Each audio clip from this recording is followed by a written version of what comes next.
며느리, 고백, 돌려드린 반찬통, 정성이라고 믿었던 행동이 칼같다로 돌아왔다. 너무 칼같이 굴어서 서운해. 현관문이 닫힌 후에도 그 말이 귓가에 맴돌았다. 시어머니가 가시면서 남편을 쳐다보며 하신 말씀. 하지만 분명 나를 향한 말이었다. 칼같이 굴다니. 내가 뭘 잘못한 거지? 반찬통을 정성껏 씻어서 냉장고에서 딸기 한 팩을 꺼내 꼭지까지 하나하나 따서 담아드렸는데, 예쁘게 담는 게 예의라고 배웠는데 그게 문제일 줄은 몰랐다. 남편에게 물어봤다. 여보, 내가 뭘 잘못했어? 잘못한 거 없어. 엄마가 좀 예민하신가 봐. 하지만 분명 뭔가 잘못했다. 시어머니의 그 표정, 그 한마디. 내가 보이지 않는 선을 넘은 것이다. 이야기가 기대되신다면 살짝 흔적을 남겨주세요. 결혼한 지 2달. 아직도 시댁의 언어는 너무 어렵다. 그날 오후 재택근무 중이었다. 오전 회의를 마치고 잠깐 쉬는 시간이었다. 초인종이 울렸다. 모니터를 보니 시어머니였다. 순간 당황했다. 오신다는 연락을 못 받았다. 급하게 거실을 둘러봤다. 어젯밤 남편이 먹다만 과자 봉지가 소파에 있었다. 얼른 치우고 문을 열었다. 어머님, 안녕하세요. 응, 반찬 좀 해왔어. 먹을 게 없을 것 같아서. 큰 스텐 반찬통을 들고 계셨다. 무거워 보였다. 저걸 들고 지하철 타고 여기까지 오시다니. 미안하고 감사했다. 어머님, 무거우셨을 텐데. 연락 주시지 그러셨어요. 그럼 제가 나갔다 왔을 텐데. 괜찮아. 이거 하나 들고 오는 게 뭐. 거실로 모시고 차를 끓였다. 손이 떨렸다. 갑자기 오셔서 당황스러웠다. 집 안이 완벽하게 정돈된 상태가 아니었다. 어제 빨래를 개지 못해서 바구니에 그대로 있었다. 시어머니 눈에 안 띄었으면 좋겠다고 생각했다. 시어머니는 조용히 차를 드시며 집 안을 둘러보셨다. 그 시선이 부담스러웠다. 혹시 먼지가 있나? 정리가 안 된 곳은 없나? 계속 신경이 쓰였다. 일을 마저 해야 했지만 시어머니 앞에서 컴퓨터를 하기가 불편했다. 그렇다고 계속 앉아만 있을 수도 없고. 어머님, 제가 일 좀 마저 해야 해서요. 괜찮으시죠? 응, 괜찮아. 신경 쓰지 말고 해. 하지만 신경을 안 쓸 수가 없었다. 키보드를 두드리면서도 계속 시어머니 쪽을 의식했다. 일이 손에 잡히지 않았다. 결혼 전 공부했던 것들. 결혼 준비하면서 정말 열심히 공부했다. 시댁 예절책도 읽고 인터넷에서 며느리 선배들 이야기도 찾아봤다. 다들 같은 말을 했다. 받은 건 제때제때 돌려드려야 해. 빈손으로 돌려드리지 말고 뭐라도 담아라. 친정엄마도 같은 말을 했다. 그래서 나는 그대로 했다. 배운 대로, 들은 대로. 그게 잘하는 거라고 믿었다. 저녁 식사. 남편이 퇴근하고 나서 조금 편해졌다. 셋이서 저녁을 먹었다. 시어머니가 가져오신 반찬들을 식탁에 차렸다. 정말 정성스러웠다. 멸치볶음, 고추장아찌, 시금치나물, 따뜻한 된장찌개까지. 하나하나 손이 많이 갔을 것 같았다. 어머님, 정말 맛있어요. 감사합니다. 맛있게 먹어라. 남편이 더 좋아했다. 엄마, 이 멸치볶음 진짜 오랜만이다. 이 맛은 진짜 아무도 못 내. 어릴 때부터 먹던 맛이라고 했다. 나도 맛있게 먹었다. 진심이었다. 시어머니 음식은 정말 맛있다. 손맛이라는 게 이런 건가 싶었다. 식사 중에도 계속 생각했다. 이 정성에 어떻게 보답해야 할까? 새벽부터 일어나서 만드셨을 거다. 무거운 통을 들고 여기까지 오셨다. 뭘 드려야 할까? 친정엄마한테는 어떻게 했더라? 아, 맞다. 반찬통을 깨끗이 씻어서 돌려드리고 과일이나 간식을 담아드렸지. 그래. 그렇게 하면 되겠다.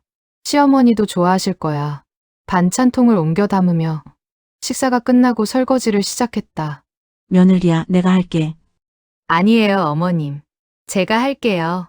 앉아 계세요. 시어머니를 부엌에 세울 수는 없었다. 손님이시니까. 반찬들을 우리 집 통에 하나하나 옮겨 담았다. 냉장고에 넣기 좋게 크기별로 정리했다. 이건 냉장실, 이건 냉동실. 시어머니 반찬통은 꼼꼼하게 씻었다. 텐이라 기름기가 잘 안 지워졌다. 세제를 2번 써서 닦았다. 뜨거운 물로 헹구고 마른 행주로 물기를 완전히 닦아냈다. 시간이 좀 걸렸다. 크고 무거운 통이었다. 하지만 정성껏 했다. 깨끗해야 한다고 생각했다. 혹시 냄새가 남거나 얼룩이 있으면 안 되니까. 냉장고를 열었다. 뭘 담아드리지? 어제 마트에서 산 딸기가 있었다. 한 팩에 10,000원이 넘었는데 제철이라 싱싱하고 맛있었다. 시어머니도 좋아하실 것 같았다. 딸기를 꺼내 하나하나 씻었다. 꼭지를 따고 물기를 털었다. 반찬통에 예쁘게 담았다. 빨간 딸기가 반짝반짝 빛났다. 어머님이 좋아하시겠지. 내가 잘하고 있는 거 맞지? 뿌듯했다. 잘했다는 생각이 들었다. 그 순간의 표정. 부엌에서 나와 반찬통을 건넸다. 어머님, 반찬통 깨끗이 씻어드렸어요. 딸기 드세요. 그 순간 시어머니의 표정이 변했다. 처음엔 반찬통을 보시더니 그 다음 딸기를 보시고 마지막으로 나를 보셨다. 그 시선이 너무 오래 머물렀다. 3초. 아니 5초. 길게 느껴졌다. 시어머니의 눈빛에서 뭔가를 읽었다. 놀람이었을까? 당황이었을까? 아니면 실망?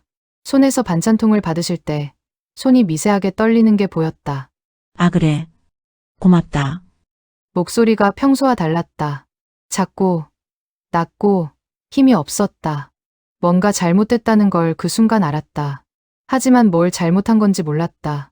반찬통도 깨끗이 씻었고, 딸기도 정성껏 담았는데, 무슨 말을 더 해야 할지 몰라서 그냥 웃었다. 어색한 웃음이었다. 시어머니도 억지로 웃으시는 것 같았다. 공기가 무거웠다. 현관에서의 한마디. 시어머니가 가실 시간이 됐다. 나는 현관까지 배웅을 나갔다. 어머님, 오늘 정말 감사했어요. 반찬 잘 먹을게요. 남편이 너무 좋아해요. 응. 맛있게 먹어라. 남편이 차로 모셔다 드리겠다고 했다. 셋이 함께 문을 나섰다. 현관문을 나서면서 시어머니가 말씀하셨다. 남편을 보면서 너무 칼같이 굴어서. 서운해. 귀를 의심했다. 나를 똑바로 보진 않으셨지만 분명 나를 향한 말이었다. 내가 들으라는 말이었다. 심장이 철렁 내려앉았다. 얼굴이 화끈거렸다. 뭐가 서운해? 내가 데려다 준다는데. 남편은 몰랐다. 뭐가 문제인지. 시어머니도 더 이상 말씀하지 않으셨다. 문을 닫았다. 다리에 힘이 풀렸다. 친구와의 통화. 참다 못해 친한 언니한테 전화했다. 결혼한 지 3년 된 선배. 언니, 나 오늘 시어머니한테 사연을 설명했다. 반찬을 받아서 옮겨 담고 깨끗이 씻어서 딸기를 담아드렸다고. 그랬더니 칼같이 군다고 서운해하셨다고. 한참 침묵이 흘렀다. 아, 그거. 뭐가 그거야? 너 시어머니 반찬통을 바로 돌려드린 거구나. 응. 그게 얘 아니야? 깨끗이 씻어서 뭐라도 담아드리는 거? 그게 요즘 우리 세대는 그렇게 배웠는데. 시어머니 세대는 달라. 반찬통을 며칠 가지고 있다가 뭐 담아서 찾아뵙는 게 예의래. 왜? 그게 핑계가 되잖아. 다시 만날 수 있는. 반찬통 돌려드린다고 시댁 가면 또 차 한잔하고 얘기하고 그러면서 가까워지는 거지. 머리를 한 대 맞은 기분이었다. 근데 그런 거 누가 알려줘. 나는 전혀 몰랐는데. 나도 시행착오 겪으면서 배웠어. 처음엔 나도 너처럼 했다가 시어머니 표정이 이상하더라고. 그래서 알게 된 거야. 그럼 나 어떡해? 그냥 다음부터는 며칠 가지고 있다가 뭐라도 담아서 찾아뵈. 매번 그렇게는 못해도 한 번씩은 그렇게 해야 서로 관계가 좋아져. 전화를 끊고 한참을 멍하니 앉아 있었다. 혼자만의 시간. 그날 밤 잠이 오지 않았다. 자꾸 시어머니의 표정이 떠올랐다. 반찬통을 받으시던 그 순간. 딸기를 보시던 표정. 실망. 서운함. 나는 잘했다고 생각했는데. 배운 대로, 들은 대로 했는데.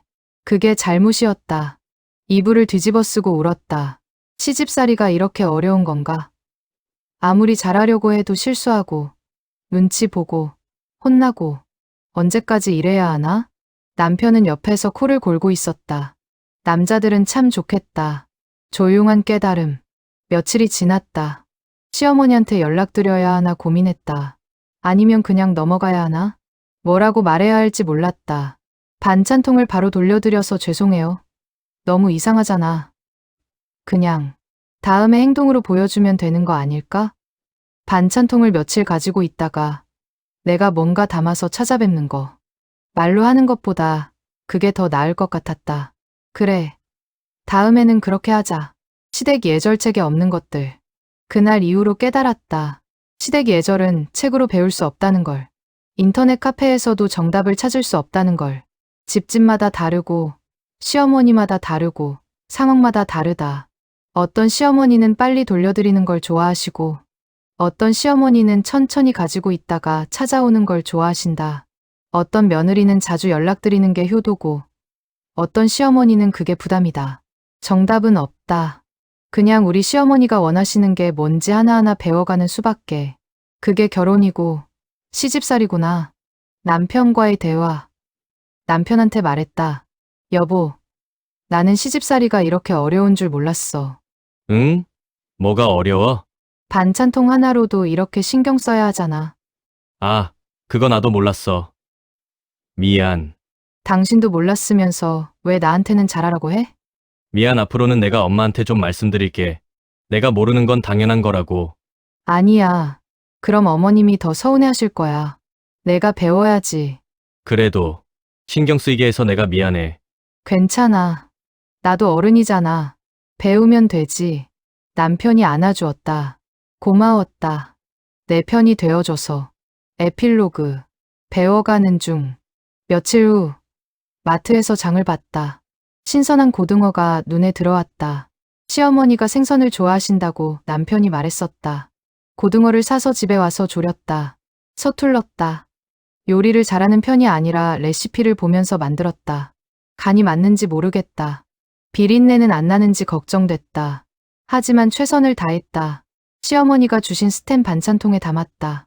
그 통을 씻어서 보관해뒀다가 이걸 담기 위해서 여보, 나 시댁 다녀올게. 응? 갑자기? 어머님 반찬통 돌려드려야지. 고등어 조림도 만들었어. 우와. 진짜 잘했네. 시댁으로 가는 길 떨렸다. 맛이 없으면 어쩌나. 시어머니가 안 좋아하시면 어쩌나. 하지만 괜찮다. 중요한 건 맛이 아니라 마음이니까. 반찬통을 들고 시댁 문을 두드렸다. 어머님, 저 왔어요. 어머 왔니? 갑자기 무슨 일이야? 반찬통 돌려드리러 왔어요. 고등어 조림 만들어봤는데 맛있을지 모르겠어요. 시어머니의 표정이 환해졌다. 아이고 이걸 언제 만들었어? 오늘 장 보다가 고등어가 싱싱해서요. 어머님이 생선 좋아하신다고 남편이 그러더라고요. 그래 고맙다. 시어머니의 눈시울이 붉어지는 게 보였다. 그날 시댁에서 차 한잔하고 이런저런 이야기를 나누고 왔다. 집에 돌아오는 길, 마음이 가벼웠다. 반찬통 하나로 이렇게 많은 걸 배웠다. 시어머니에게 반찬통은 그릇이 아니라 관계였다. 다시 만날 이유였고 정을 주고받는 통로였다. 나는 그걸 몰랐다. 효율만 생각했고 빨리 정리하려고 했다. 하지만 이제 안다. 물론 매번 이렇게 할 수는 없을 것이다. 나도 바쁘고 일도 있고 내 삶도 있으니까. 하지만 여력이 될 때, 시간이 날 때 가끔씩은 이렇게 해야겠다. 반찬통을 며칠 가지고 있다가 뭔가 담아서 찾아뵙는 것. 시어머니가 원하시는 그 방식을. 내 방식도 있고 시어머니 방식도 있다. 둘 다 틀린 건 아니다. 그저 다를 뿐이다. 완벽하게 맞출 수는 없지만 조금씩 배려할 수는 있다. 그게 관계를 이어가는 방법이 아닐까. 서툴지만 배워가는 중이다. 칼 같다는 말, 다시는 듣고 싶지 않다. 하지만 나를 잃어가면서까지 맞출 수는 없다. 그 중간 어디쯤에서 우리만의 균형을 찾아가는 중이다. 반찬통이 우리를 이어줄 것이다. 가끔씩은